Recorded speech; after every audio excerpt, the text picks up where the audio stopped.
जय हिंद दोस्तों, स्वागत है आप सभी का पाथफाइंडर पर। दोस्तों, पिछले हफ्ते खबर सामने आई थी कि इल्लीगल बांग्लादेशी इमिग्रेंट्स को लेकर आसाम सरकार के द्वारा एक ऐसा फैसला लिया गया है जिसमें कि वो 30,000 से भी ज़्यादा अवैध बांग्लादेशियों को नो मैन्स लैंड में भेज दे रहे हैं। लेकिन अब दोस्तों, उसके इमीडिएटली बाद आसाम की गवर्नमेंट के द्वारा एक और बहुत ही बड़ा फैसला लिया गया है, जिसको बल्कि मैं कहूँगा कि अभी तक का शायद से आसाम का सबसे बोल्ड मूव है against the Bangladeshi immigrants. Assam के कैबिनेट ने दोस्तों, जो बॉर्डर एरियाज़ में रहने वाले लोग हैं, स्पेसिफिकली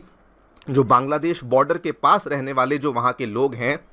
उनको लेकर आसाम कैबिनेट ने आर्म्स लाइसेंसेस को अप्रूवल देना शुरू कर दिया है। यानी कि उन्होंने कहा है कि जहां पर लॉ एंड ऑर्डर नहीं फंक्शन करेगा वहां पर हम हमारे नागरिकों को ही आर्म्स लाइसेंसेस देना शुरू करेंगे, सो दैट वो डायरेक्टली इल्लीगल बांग्लादेशी इमिग्रेंट्स के ऊपर जो यहां पर रोक है वो बेसिकली लगाई जा सके। आप लोग यहां पे देख सकते हैं ये वाली डेवलपमेंट जस्ट अब से कुछ ही दिन पहले सामने आई है। Assam cabinet has approved the arms licences for indigenous people near the Bangladeshi border, and this is not the only step जो कि आसाम की गवर्नमेंट ले रही है अगेंस्ट दी इलीगल बांग्लादेशीज। दोस्तों, ऐसा मान लीजिए कि ऑलमोस्ट एक 360 डिग्री यहाँ पे स्टेप्स लिए जा रहे हैं, बिकॉज अब सोशल मीडिया अकाउंट्स को भी रडार में लाया गया है। एंड जस्ट कल ही की न्यूज़ सामने आई है कि आसाम की पुलिस जो है वो 1000 से भी ज़्यादा सोशल मीडिया अकाउंट्स जो कि डायरेक्टली पाकिस्तान और बांग्लादेश के साथ लिंक्ड हैं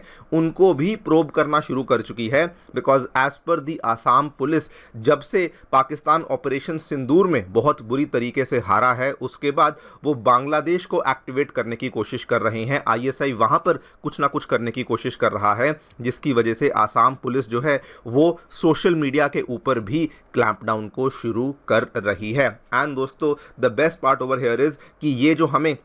इस तरह की एंटी बांग्लादेशी वेव देखने को मिल रही है, this is not just limited to Assam. उसके साथ आज मॉर्निंग में ही खबर सामने आई कि इवन अरुणाचल प्रदेश ने भी यहाँ पर इल्लीगल बांग्लादेशी इमिग्रेंट्स के ऊपर क्रैकडाउन करने के लिए जो स्पेशल टास्क फोर्स है, STF है, उसको यहाँ पे एस्टैब्लिश कर दिया है। एंड बल्कि उन्होंने साफ साफ कहा है कि जो अरुणाचल प्रदेश का इनर लाइन परमिट के जो प्रावधान है, जिसको हम लोग ILP के प्रावधान बोलते हैं, उसको हम लोग स्ट्रेट में स्ट्रिक्टली एनफोर्स करेंगे और मेक श्योर करेंगे कि किसी भी प्रकार का बांग्लादेशी इमिग्रेंट जो है वो अरुणाचल के अंदर ना आ सके, और अगर कोई रहता है तो उसको इमीडिएटली बाहर निकाला जा सके। इन्हीं सभी डेवलपमेंट्स के बारे में बातचीत करने वाला हूं कि what all steps is Assam and Arunachal Pradesh government taking so that हम लोग बांग्लादेशी इमिग्रेंट्स के ऊपर क्लैंप डाउन कर सकें। ये स्टेप्स क्यों लिए जा रहे हैं,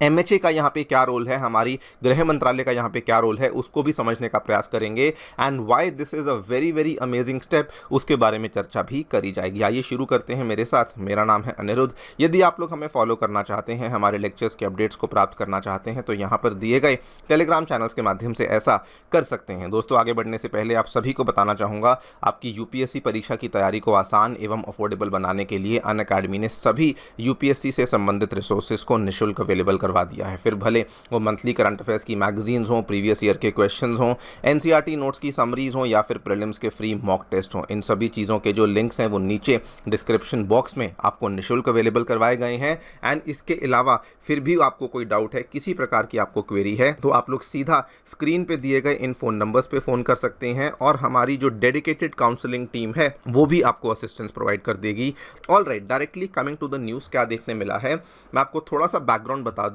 आज से दोस्तों लगभग 15-16 दिन पहले हमारी गृह मंत्रालय के द्वारा सभी स्टेट्स को एक सीधा ऑर्डर दे दिया गया था कि आपको 30 दिनों की लिमिट दी जाती है कि आप जो इल्लीगल इमिग्रेंट्स हैं बांग्लादेश के और म्यांमार के, उनको आइडेंटिफाई कीजिए और उनके क्रेडेंशियल्स को वेरीफाई करके उनको वापस उनके देश भेजा जाए। और अगर आप उनके क्रेडेंशियल्स को वेरीफाई नहीं कर पा रहे हैं तब भी उनको वापस भेजा जाए, बिकॉज जो लिमिट है वो 30 डेज़ की लिमिट बेसिकली लगा दी दी गई थी और इसी के ऊपर इम्प्लीमेंटेशन करते हुए आसाम सरकार के द्वारा दोस्तों पिछले 7-8 दिनों के अंदर बहुत सारे स्टेप्स लिए गए। स्पेसिफिकली मई 27, मई 29 को आसाम गवर्नमेंट के द्वारा बहुत सारे लोगों को फॉरेन नेशनल्स डिक्लेयर किया गया बिकॉज MHA का बहुत सारा प्रेशर था। एंड डिक्लेरेशन होने के बाद हमारी आसाम गवर्नमेंट ने उन लोगों को नो मैन्स लैंड में भेजना शुरू कर दिया था बिटवीन इंडिया एंड बांग्लादेश, जहां से ये बिल्कुल तय था कि वो लोग वापस इंडिया नहीं आएंगे एंड वो लोग जो हैं वो डायरेक्टली बांग्लादेश के ही अंदर एंट्री कर सकेंगे। नाउ आसाम गवर्नमेंट ने जब ये स्टेप लिया तो साथ में ये भी कहा कि जिन लोगों को जुडिशरी के द्वारा प्रोटेक्शन मिली हुई है, मतलब अगर जुडिशरी कहीं पे कोई स्टे दे रही है, अगर गुवाहाटी हाई कोर्ट दे रही है या सुप्रीम कोर्ट कोई वहाँ पे आपको स्टे दे रही है, उस केस में हम लोग कुछ नहीं कर रहे, we will be respecting the judiciary. उन लोगों को तो रहने की अनुमति मिलेगी लेकिन उसके अलावा किसी को भी रहने की अनुमति यहाँ पर नहीं दी जाएगी। एंड दोस्तों हमें लगा था कि शायद इसके बाद और कोई स्टेप शायद ना लिया जाए, लेकिन अभी आसाम के द्वारा in a very very bold step by Assam उन्होंने अपने बॉर्डरिंग एरियाज़ में रहने वाले जो यहाँ पे सिटीजन्स हैं उनको आर्म्स लाइसेंसेस का अप्रूवल देना शुरू कर दिया है। आप लोग यहाँ पे देखिए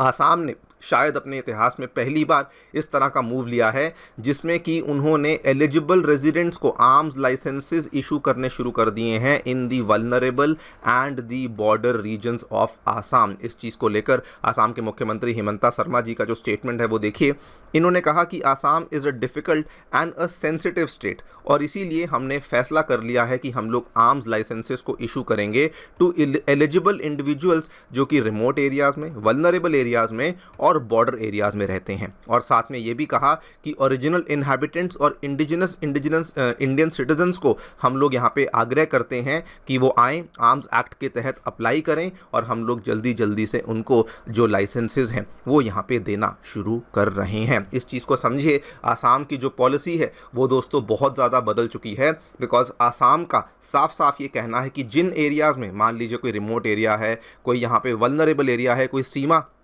के पास का एरिया है जहाँ पर इन केस अगर लॉ एनफोर्समेंट अवेलेबल नहीं है, अगर वहाँ पर हमारे जो अधिकारी हैं वो नहीं आ पाते हैं, तो उस केस में हम चाहते हैं कि सिटीजन्स ही हमारे देश को डिफेंड करें, हमारे प्रदेश को डिफेंड करें। एंड इंडिजिनस जो लोग हैं उनसे आग्रह किया गया है कि जो बांग्लादेश से आने वाले लोग हैं उनको आप इंडिया में एंट्री करने बिल्कुल भी ना दें। नाउ अगर आप ध्यान से देखें आसाम की पॉलिसी दोस्तों बहुत ज़्यादा अग्रेसिव हो चुकी है। आसाम की पॉलिसी इतनी अग्रेसिव हो चुकी है कि एक तरफ तो अपने नागरिकों को ही आर्म्स लाइसेंसेस दिए जा रहे हैं। इसके पहले भी हमने देखा था कि आसाम के मुख्यमंत्री हिमंता शर्मा खुलेआम इस चीज़ का थ्रेट दे रहे थे कि अगर बाय चांस बांग्लादेश ने इंडिया के चिकन नेक कॉरिडोर को टारगेट करने की या ब्लॉक करने की कोशिश करी तो याद रखिएगा कि आपके पास भी दो चिकन नेक्स हैं जिसको अगर भारत चाहे तो बहुत जल्दी कैप्चर भी कर सकता है और इन रूट्स को ब्लॉक भी कर सकता है। This is the change in Assam's policy जो कि अब हमें देखने को मिला है। ये क्यों देखने को मिला है? मे बी इनको पुश मिला हुआ है होम मिनिस्ट्री से, या फिर दूसरा कारण ये भी है कि आसाम में भी बीजेपी की ही सरकार है जिसकी वजह से हमें ये देखने को मिला है। But overall yes, the policy जो कि आसाम फॉलो कर रहा है वो यहाँ पर बहुत ज़्यादा बदल चुकी है। बाय द वे इन्होंने क्लैरिफिकेशन में ये भी दे दिया है कि जो इंटर स्टेट बॉर्डर्स यानी कि आसाम का जो बॉर्डर है अगर वो इंडिया की स्टेट्स के साथ लगता है वहाँ पर जो लोग हैं उनको आर्म्स लाइसेंसेस नहीं दिए जाएंगे। इस चीज़ का विशेष रूप से ध्यान रखा जाएगा। इसके साथ में आसाम दोस्तों सोशल मीडिया के भी ऊपर क्लैंपडाउन कर रहा है, स्पेसिफिकली उन अकाउंट्स को लेकर जो कि पाकिस्तान और बांग्लादेश के साथ लिंकेज रखते हैं। यहाँ पर आप देखिए आसाम पुलिस के द्वारा कहा गया है कि 1000 से भी ज़्यादा सोशल मीडिया अकाउंट्स को ऑलरेडी आइडेंटिफाई कर लिया गया है जिनके लिंक्स डायरेक्टली पाकिस्तान और बांग्लादेश के साथ हैं और उनके ऊपर जांच पड़ताल भी यहाँ पर चल रही है। ये सारे के सारे अकाउंट्स मेनली फेसबुक पे देखने को मिले हैं और इन्होंने ये भी कहा है कि ये बेसिकली आसाम के अंदर होने वाले जो राज्य के इलेक्शंस हैं उसके अंदर भी इंटरफेरेंस करने का प्रयास कर रहे हैं। दैट इज़ द रीज़न कि इन अकाउंट्स को यहाँ पर रेडार में लाया गया है। लेकिन the best part over here is कि MHA की गाइडलाइंस को केवल आसाम नहीं बल्कि नॉर्थ ईस्ट की और स्टेट्स भी अब सीरियसली लेना शुरू कर चुकी हैं। अरुणाचल से भी खबर सामने आई है कि वो भी अवैध बांग्लादेशी इमिग्रेंट्स के ऊपर क्रैकडाउन करने के लिए एक स्पेशल टास्क फोर्स को अपने डिस्ट्रिक्ट्स में सेटअप कर चुके हैं। अरुणाचल से आप देखिए ध्यान से दोस्तों इन्होंने साफ साफ कहा कि जो हमें दिशा निर्देश दिए गए हैं होम अफेयर्स की मिनिस्ट्री के द्वारा, उसी के बेसिस पर हमने डिस्ट्रिक्ट लेवल पे टास्क फोर्सेस को सेटअप कर दिया है, सो दैट हम लोग अनडॉक्यूमेंटेड बांग्लादेशी इमिग्रेंट्स को आइडेंटिफाई कर सकें and inner line permit ILP के प्रावधानों के तहत हम लोग उन लोगों को वापस उनके देश में भेज सकें। I think this is a very very positive step दोस्तों। इसके कुछ दिन पहले हमने देखा था कि त्रिपुरा में ऑलरेडी, क्योंकि वो बहुत बड़ा बॉर्डर शेयर करते हैं, तो वहाँ पर भी इलीगल बांग्लादेशीज़ की डिटेंशन जो है वो बहुत बढ़ चुकी है, यानी कि वहाँ से भी लोगों को वापस भेजना शुरू किया जा चुका है। I think this was a much much needed step, because अगर आप टोटल आंकड़ा देखें तो शायद बहुत बड़ा है जो कि इंडिया में फ़िलहाल हमें इलीगल बांग्लादेशी इमिग्रेंट्स का देखने को मिलता है। एंड जो स्टेप्स यहाँ पे गवर्नमेंट ले रही है वो नोटवर्दी हैं, वो प्रेज़वर्दी हैं। स्पेसिफिकली अगर आप देखें जिस तरीके से बांग्लादेश हमें भड़काने की कोशिश करता है, ग्रेटर बांग्लादेश के मैप्स को रिलीज़ करता है, वहाँ के कुछ यहाँ पर